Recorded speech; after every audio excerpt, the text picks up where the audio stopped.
Bismillahirrahmanirrahim. Assalamualaikum warahmatullahi wabarakatuh. Asyhadu an la ilaha illallah wa asyhadu anna Muhammadar Rasulullah. Allahumma shalli ala Muhammad wa ala ali sayyidina Muhammad. Alhamdulillah. Alhamdulillahirabbil alamin. Pada hari ini kita bertemu kembali, kita berjumpa kembali, yaitu dalam pembahasan tentang sejarah peradaban Islam, khususnya dengan sejarah kejayaan Islam atau masa kejayaan Islam, di mana kejayaan Islam ini sudah banyak atau telah banyak mempengaruhi peradaban dunia maupun peradaban umat manusia. Jadi dengan mengenang kembali masa-masa kejayaan dulu, masa-masa emas dulu, diharapkan umat Islam akan mampu melihat kembali kebesaran peradaban Islam, sekaligus mengembalikan potensi untuk hadir pada masa kini dan masa yang akan datang. Ya, selanjutnya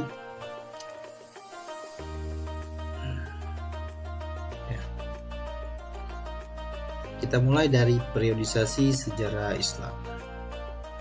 Harun Nasution dalam bukunya yang berjudul Islam Ditinjau dari Berbagai Aspeknya membagi sejarah Islam ke dalam 3 periode besar. Yang pertama, periode klasik. Periode klasik merupakan periode kejayaan Islam. Ini dibagi dalam 2 fase, yaitu fase ekspansi dan integrasi, kemudian fase disintegrasi. Kemudian yang kedua, pada periode pertengahan pada tahun 1250 sampai 1800, periode pertengahan merupakan periode kemunduran Islam yang dibagi ke dalam 2 fase. Yang pertama fase kemunduran, yang kedua fase munculnya 3 kerajaan besar yang dimulai dengan zaman kemajuan dan zaman kemunduran. Kemudian yang ketiga atau periode ketiga disebut dengan periode modern, dimulai pada tahun 1800 dan seterusnya. Periode modern merupakan periode kebangkitan umat Islam yang ditandai dengan munculnya para pembaru Islam. Oke, kita lihat di periode klasik. Yang dimaksud dengan periode klasik adalah tahapan periode umat Islam yang dimulai sejak Rasulullah atau dimulai sejak zaman Rasulullah SAW menyampaikan seruannya sampai masa runtuhnya dinasti Abbasiyah pada tahun 656 Hijriah sampai 1258 Masehi. Ini untuk periode klasik, artinya dimulai pada zaman atau sejak zaman Rasulullah SAW. Kemudian untuk periode pertengahan. Periode pertengahan, tahapan ini atau yang dimaksud dengan abad pertengahan ini, Islam yang diawali sejak tahun-tahun terakhir keruntuhan pada saat Daulah Abbasiyah 1250 sampai timbulnya benih-benih kebangkitan atau pembaruan Islam yang diperkirakan terjadi tahun 1800 Masehi. Periode pertengahan ini juga terbagi menjadi 2 bagian, fase kemunduran dan masa 3 kerajaan besar atau munculnya 3 kerajaan besar. Kemudian untuk penjelasan periode modern 1800 sampai sekarang, periode ini disebut juga periode pembaruan karena muncul atau bisa dikatakan karena merupakan zaman kebangkitan dan kesadaran umat Islam terhadap kelemahan dirinya dan adanya untuk memperoleh kemajuan dalam berbagai bidang, terutama dalam bidang pengetahuan dan teknologi. Ya, sekarang kita kembali ke periode klasik, yaitu pembahasan tentang masa kejayaan Islam. Masa kejayaan Islam terjadi pada sekitar tahun 650 sampai 1250 Masehi. Periode ini disebut periode klasik. Pada kurun waktu itu terdapat dua kerajaan besar, yaitu Kerajaan Umayyah atau sering disebut Daulah Umayyah dan Kerajaan Abbasiyah yang sering disebut dengan Daulah Abbasiyah. Pada masa Bani Umayyah, perkembangan Islam ditandai dengan meluasnya wilayah kekuasaan Islam dan berdirinya bangunan-bangunan sebagai pusat dakwah Islam. Kemajuan Islam pada masa ini meliputi bidang politik, keagamaan, ekonomi, ilmu bangunan, arsitek, sosial, dan bidang militer. Berkembang Islam pada masa Bani Abbasiyah ditandai dengan pesatnya perkembangan ilmu pengetahuan. Kemajuan Islam pada masa ini meliputi bidang ilmu pengetahuan, ekonomi, ilmu bangunan, sosial, dan bidang militer. Kemajuan umat Islam pada masa Bani Umayyah dan masa Bani Abbasiyah tidak terjadi secara tiba-tiba, akan tetapi disebabkan oleh beberapa faktor, bisa dikatakan faktor internal dan faktor eksternal. Ya, seperti untuk faktor internal bisa dikatakan adanya konsistensi dan istiqomah umat Islam kepada ajaran Islam pada saat itu. Kemudian ajaran Islam yang mendorong umatnya untuk maju, Islam sebagai rahmat seluruh umat, Islam sebagai agama dakwah, sekaligus keseimbangan dalam menggapai kehidupan duniawi dan ukhrawi.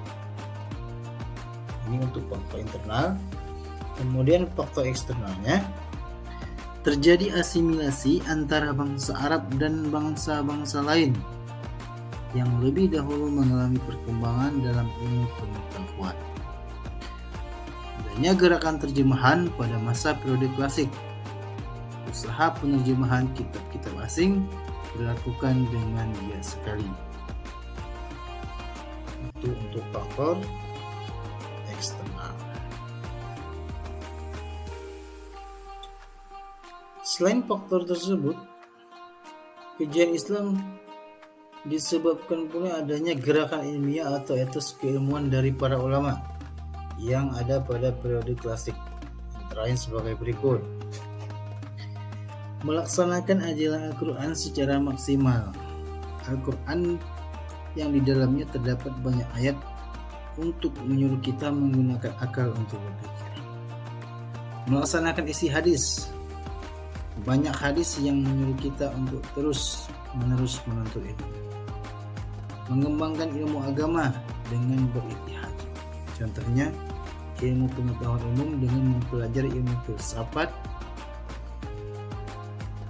Maka pada saat itu banyak bermunculan ulama fikih, tauhid, tafsir, hadis, ulama dalam bidang ilmu kedokteran, matematika, optik, kimia, fisika, geografi, dan lain-lain. Kemudian pada saat itu ulama yang berdiri sendiri, serta menolak untuk menjadi pegawai pemerintahan.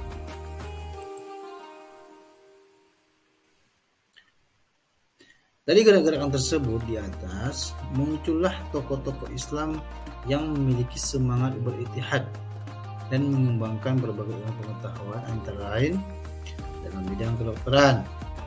Ada Jabir bin Hayyan, Quran bin Ishaq, Abi bin Qura, Ar-Razi atau Razis.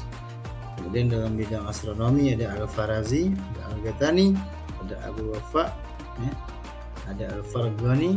Dalam bidang ilmu filsafat ada Al-Kindi, Al-Farabi, Ibnu Bajjah, Ibn Tufa, Ibn Sina, Al-Ghazali, dan Al-Rush. Dan dalam bidang matematika ada Umar Al-Faruq Khan, ada Al-Khawarizmi. Dalam bidang seni ada Badar, ada Tarib. Dalam ilmu tafsir ada Ibnu Jarir At-Tabari, ada Ibnu Atiyah Al-Andalusi, ada Asy-Syuda, Muqatil bin Sulaiman, ada Muhammad bin Ishaq, dan lain-lain. Kemudian dalam ilmu hadis yang sudah kita kenal ada Imam Bukhari, Imam Muslim, Ibnu Majah, Abu Daud, dan At-Tirmidzi dan lain. Kemudian tokoh-tokoh pada masa kejayaan Islam. Yang pertama Ibnu Rushd pada tahun 520 sampai 590. Nama lengkapnya Abu Al-Walid Muhammad Ibnu Rushd. Lahir di Cordova, Spanyol pada tahun 522. Wafat di Marrakech, Maroko pada tahun 590. Beliau menguasai ilmu fikih, ilmu kalam, sastra Arab, matematika, fisika, astronomi, kedokteran, dan filsafat. Karya-karya beliau antara lain Kitab Hidayat Al-Mujtahid, kitab yang membahas tentang fikih. Kuliah fi At-Tib, buku tentang kedokteran yang dijadikan sebagai pegangan bagi para mahasiswa kedokteran di Eropa. Ibnu Rushd berpendapat antara filsafat dan agama Islam tidak bertentangan, karena Islam menganjurkan para muridnya untuk mempelajari ilmu filsafat. Itu kata beliau, kata Ibnu Rushd. Kemudian ada Al-Ghazali. Al-Ghazali nama lengkapnya Abu Hamid Al-Ghazali. Lahir di desa Ghazalah dekat Tus, Iran Utara pada tahun 450 Hijriah. Beliau wafat pada tahun 505 Hijriah di Tus, Iran Utara. Beliau dididik dalam keluarga dari guru yang zuhud, artinya hidup sederhana dan tidak tamak terhadap dunia. Beliau belajar di madrasah Imam Al-Juwani. Setelah beliau menderita sakit, beliau beruzlah, mengasingkan diri dari khalayak ramai dengan niat beribadah mendekatkan diri kepada Allah Subhanahu wa taala. Beliau pun kemudian menjalani kehidupan tasawuf selama 10 tahun di Damaskus, Yerusalem, Mekah, Madinah, dan Tus. Al-Kindi, nama lengkapnya Yakub bin Ishaq Al-Kindi. Lahir di Kufah pada tahun 805 Masehi dan wafat di Baghdad pada tahun 873 Masehi. Al-Kindi termasuk cendekiawan muslim yang produktif. Hasil karyanya di bidang-bidang filsafat, logika, astronomi, kedokteran, ilmu jiwa, politik, musik, dan matematika. Beliau berpendapat bahwa filsafat tidak bertentangan dengan agama karena sama-sama membicarakan tentang kebenaran. Beliau juga merupakan satu-satunya filsuf Islam dari Arab. Ia disebut filsuf Al-Arab atau filsuf orang Arab. Kemudian ada An-Nasr.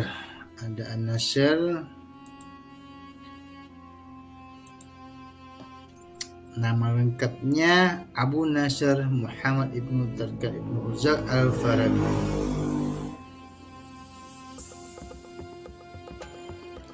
Beliau lahir di Farabi, Ansosania pada tahun 872 Masehi, wafat di Damsyik pada tahun 950 Masehi. Beliau keturunan Turki. Al-Farabi menekuni berbagai bidang ilmu pengetahuan antara lain logika, musik, kemiliteran, metafisika, ilmu alam, biologi, dan astronomi. Di antara karya ilmiahnya yang terkenal berjudul Ar-Ra'yu Ahlu Al-Madinah wa Al-Fadi, pemikiran tentang penduduk negara utama. Kemudian ada Ibnu Sina. Nama lengkapnya Abu Ali Husain Ibnu Abdullah Ibnu Sina.